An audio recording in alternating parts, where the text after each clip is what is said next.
হাওড়ার পাঁচলার পরম গর্বের ঐতিহ্যবাহী পাঁচলা আজিম মোয়াজ্জেম উচ্চ বিদ্যালয় এই বছর গৌরবময় শতবর্ষে পদার্পণ করেছে। আর এই ঐতিহাসিক মুহূর্তকে স্মরণীয় করে রাখার জন্য গত 25শে আগস্ট 2025 সোমবার থেকে বিভিন্ন অনুষ্ঠানের মাধ্যমে শতবর্ষের উদযাপন অনুষ্ঠান শুরু হয়েছে।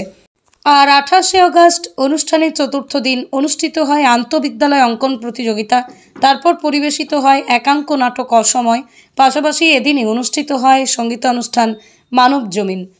আর 29শে আগস্ট অনুষ্ঠানের পঞ্চম দিন অনুষ্ঠিত হয় প্রাক্তন সহ শিক্ষক ও ছাত্রছাত্রীদের সম্মাননা জ্ঞাপন অনুষ্ঠান। এদিনের এই অনুষ্ঠানে উপস্থিত ছিলেন ডিআই হাওড়া ডক্টর এ করিম, উপস্থিত ছিলেন এডিআই হাওড়া অসীম চ্যাটার্জি, উপস্থিত ছিলেন ডিআই অফিস হাওড়া বিশ্বজয় সিংহা, উপস্থিত ছিলেন শ্যামসুন্দর মণ্ডল সহ অন্যান্যরা। অনুষ্ঠানের সাফল্য কামনা করি।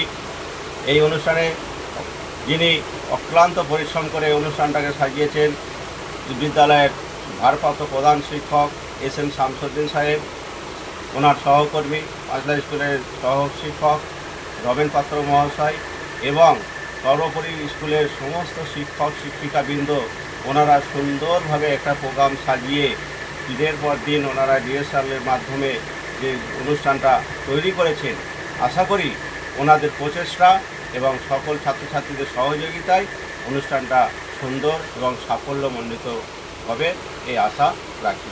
শিক্ষকের তো আসল কাজ হচ্ছে তার সহকর্মীদের কাছ থেকে কাজটা তুলে নেওয়া আর ছাত্রছাত্রীদের কাছে শিক্ষার বার্তাটা সঠিক করে পৌঁছে দেওয়া।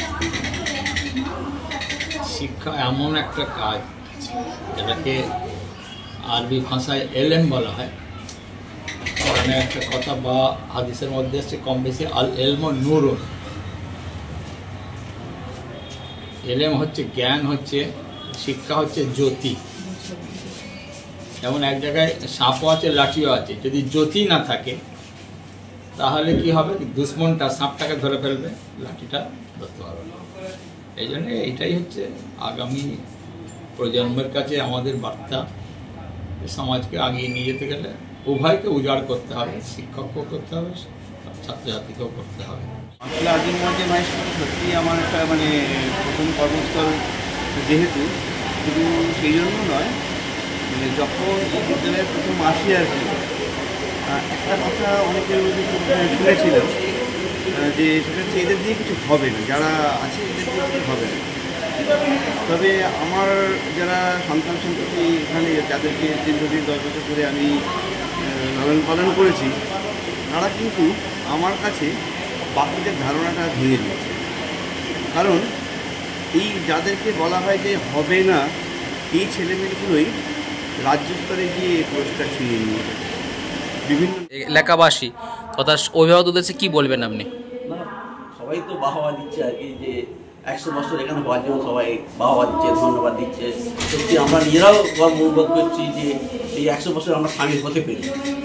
কারণ সত্যি আমরা একটা স্মরণীয় একটা দিন পেয়ে গেছি আমাদের আমলে। আমারও বেশি দিন সময় নেই, আমারও 10 মাসের মতো সময় আছে, তাতেও আমি এই 100 বছর যে আমরা পার্টিসিপেট করতে পেরেছি এতে খুব ধন্য মনে করছি।